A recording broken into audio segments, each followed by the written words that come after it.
Monsieur Brinkman, voici bien longtemps que ma cousine André Dussault, habitant chez ses parents à Toul-Sainte-Croix, et que vous avez connue en 1944, m'avait invité à vous écrire. C'est elle qui m'a remis votre adresse. Une affaire de 17 soldats allemands, fusillés par les maquisards dans le sud de la France, fait actuellement la première page des journaux. Peut-être qu'en Allemagne, vous êtes au courant.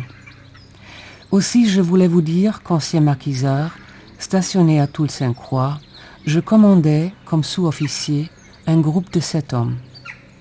Fin août 1944, j'ai participé à votre capture dans la commune de Lyon, ainsi que 3 de vos camarades dans le camion qui vous précédait.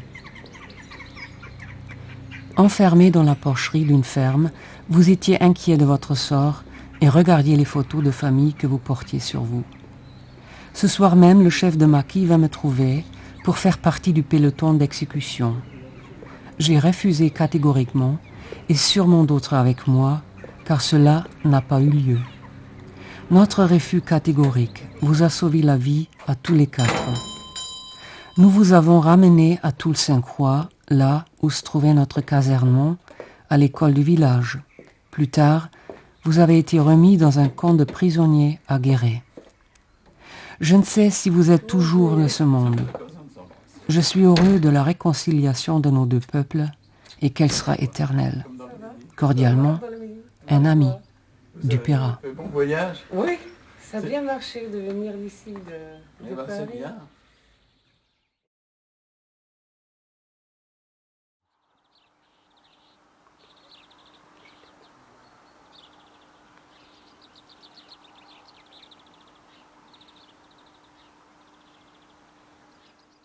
On avait mis les 4 prisonniers dans la porcherie, ils pleuraient, ils regardaient les photos, ils avaient leur portefeuille, ils regardaient les photos de leur famille. Et moi j'étais dans la porcherie, à les regarder, là, quand le chef du maquis, Raoul Thomas il s'appelait, le chef du maquis est venu me trouver, il me dit « Demain tu formes un peloton d'exécution pour demain matin on les fusille ». C'est là que j'ai refusé.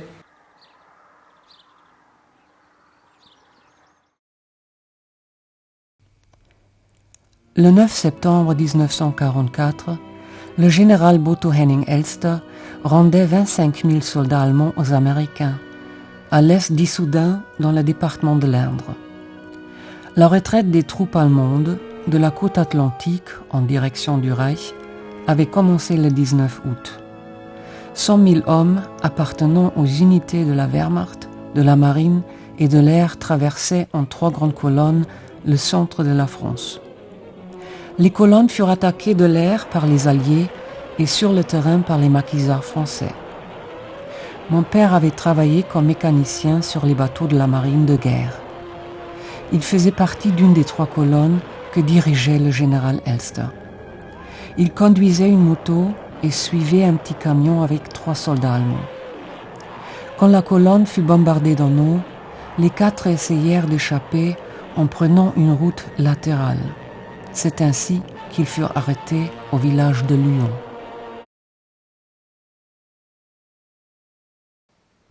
Grade militaire, sergent. Nom de code, Fleurquin. Nom de famille, Dupéra Roger Charles. Né le 14 février 1924 à Paris, au 15e arrondissement. Au printemps 1944, le général de Gaulle appelait les forces françaises de l'intérieur à déserter et de soutenir ainsi l'invasion des Alliés. Roger, à ce moment, rejoignit un groupe de jeunes maquisards. À nos amours. À nos amours, à nos enfants, à nos familles. Oui. À ceux qui ne sont pas avec nous.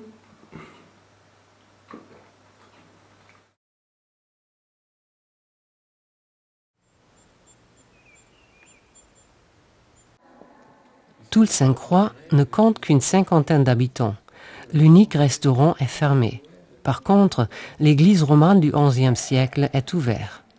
Roger s'y est marié le 15 juillet 1944, avec une mitraillette sous le bras.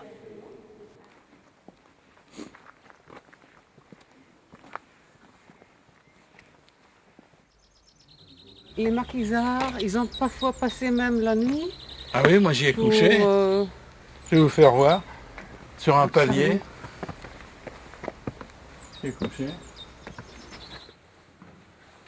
Nous sommes arrivés à deux ensemble, depuis Uriel, après avoir marché le long de chemin de fer d'Uriel à la Vaufranche, 25 km à peu près. Et puis on l'a trouvé dans une maison où il nous a reçus, quoi. Puis après on est descendu dans la ferme où on était censé être caché.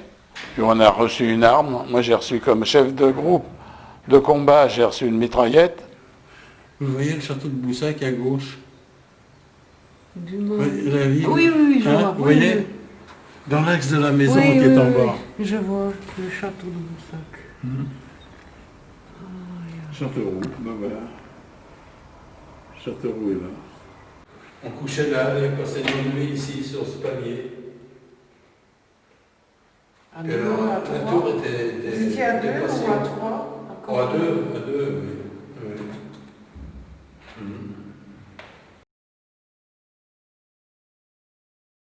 Le 9 septembre 1944, le général Botho Henning Elster rendait 25 000 soldats allemands aux Américains, à l'est d'Issoudun, dans le département de l'Indre.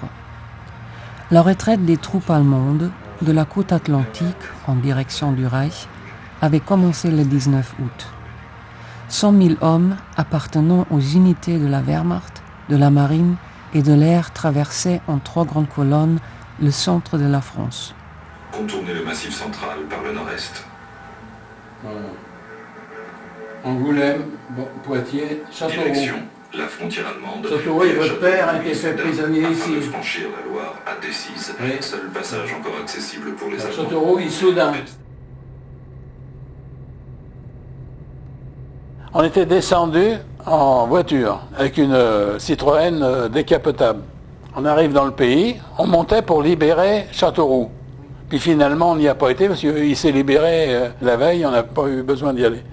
On arrive dans le pays, il y a des gens qui nous disent « Oh, dans le café, là-bas, c'est des collaborateurs avec les Allemands, il vous ferait bien d'aller les voir et de leur faire la morale. » Alors, on dit « On va y aller », on part à 3 gars, et puis on laisse un de nos maquisards avec un fusil mitrailleur pour garder la voiture, puis il avait posé le fusil mitrailleur sur le trottoir. Et nous, on part. On n'avait pas fait 100 mètres, on entend une rafale de mitraillettes. On voit les Allemands qui sortent, les 3 de leur camion, les mains sur la tête, puis votre père derrière, qui a posé sa moto, puis ils arrivaient dans l'Huan. Ils avaient été disloqués par les avions anglais, les Spitfire de la Royal Air Force, qui les mitraillaient. Parce que la Luftwaffe n'existait plus à l'époque. Le collègue était près de la voiture, avec son fusil mitrailleur au pied. La rafale est passée sous la portière. Ils étaient 4, 3 dans le camion. C'était un camion français, un P45 Citroën. Il y avait un sac de sucre en poudre, un gros sac qui faisait peut-être 100 kilos, avec l'aigle et la croix gammée dessus. Il y avait ce canon de vin, il y avait cette mitrailleuse française et ce sac de sucre, je me souviens. Le soir même d'être pris, que le chef du maquis est venu me trouver, Raoul Thomas, là, c'était le fils d'un cafetier de Boussac. Il était communiste, instituteur. Il était instituteur aussi, je crois. Lui. Et c'est là qu'il est venu me trouver, comme ça. Moi, je le regardais. Il y avait 2-3 maquisards avec des mitraillettes qui gardaient votre père, puis les 4 Allemands.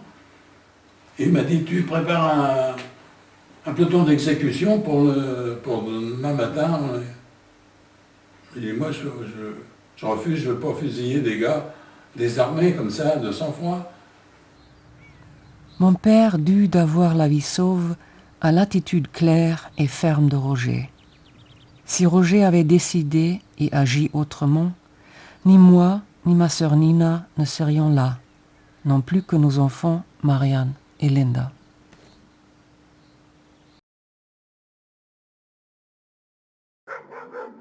On est arrivé là dans la cour de l'école où votre père était prisonnier, l'emplacement où il a démonté sa moto pour la nettoyer, puis il a remonté, puis après il l'a essayé avec un gars du maquis derrière lui pour le garder. Et nous, on logeait dans le grenier. Au-dessus de lui, je ne sais pas où il logeait les 4 prisonniers. Il devait loger en bas, dans une pièce. Mais nous, on était dans le grenier de l'école. Mais à ce moment-là, c'était en septembre. La libération de la région était terminée. Sinon, on n'aurait pas logé dans l'école. On logeait caché dans une ferme en bas du village. Il y avait donc le maire, son fils et le fils du premier adjoint.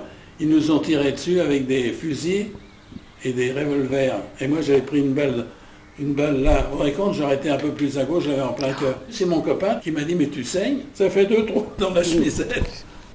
À la Libération, il était prisonnier, il était rentré à l'hôpital, parce qu'avec des connaissances de médecin, il était rentré. Et moi, j'avais emmené des soldats à la visite médicale le matin à l'hôpital.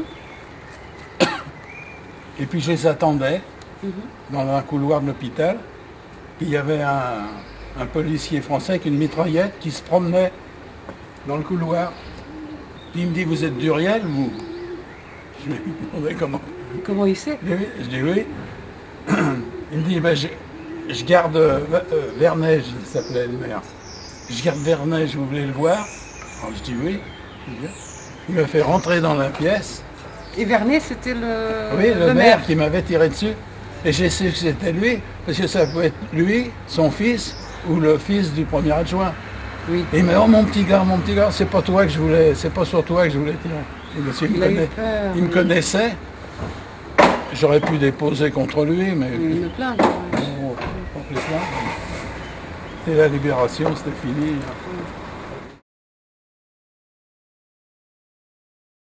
Après la guerre, Roger est retourné à l'armée de l'air. Dans les années 50 et 60, il était officier dans l'armée de l'occupation dans la Sarre et au Bade-Württemberg. Il partait régulièrement pour des vols de reconnaissance au long de la frontière interallemande. À la retraite, il est retourné avec sa femme à Uriel. Il n'a guère parlé de son engagement au maquis. Modeste et droit, concentré sur l'essentiel, Roger a raconté les jours et les semaines pendant lesquels les Américains, les Anglais et les Français ont combattu pour en finir avec l'occupation allemande. Sur la route de Uriel à Boussac, il a rappelé les otages fusillés par la Wehrmacht. Ce n'est que des décennies plus tard que Roger avait trouvé que cela valait la peine de dire qu'il avait, à un moment précis, refusé de fusiller des hommes. Quand un jour, une fosse commune du temps de la Deuxième Guerre mondiale fut découverte, il prit du papier et un stylo pour adresser une lettre à mon père, qui à l'époque était mort depuis 10 ans.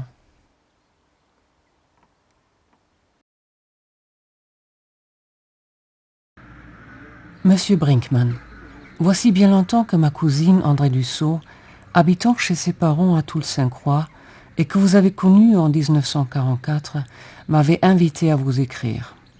C'est elle qui m'a remis votre adresse. Une affaire de 17 soldats allemands, fusillés par les maquisards dans le sud de la France, fait actuellement la première page des journaux. Peut-être qu'en Allemagne, vous êtes au courant.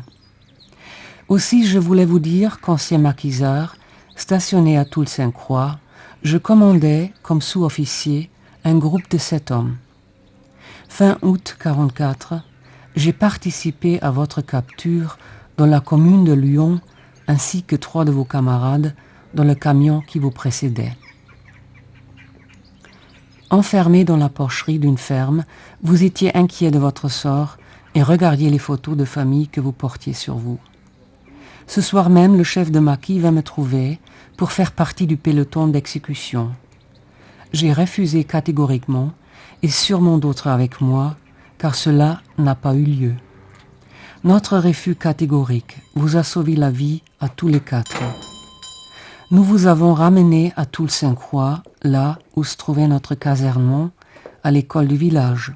Plus tard, vous avez été remis dans un camp de prisonniers à Guéret. Je ne sais si vous êtes toujours de ce monde. Je suis heureux de la réconciliation de nos 2 peuples, et qu'elle sera éternelle. Cordialement, un ami, Dupéra. Bon voyage. Oui, ça a bien marché de venir d'ici, de Paris. C'est bien. Et puis ça fait 5 ans et un mois. 5 ans et un mois, oui. On est arrivé pour la première fois mi-mars. Oui, mais il faisait meilleur temps. Hein. Ouais, Voilà. je faisais plus beau. On n'a pas de chance en ce moment, c'est l'hiver. Non. On va rentrer? Oui.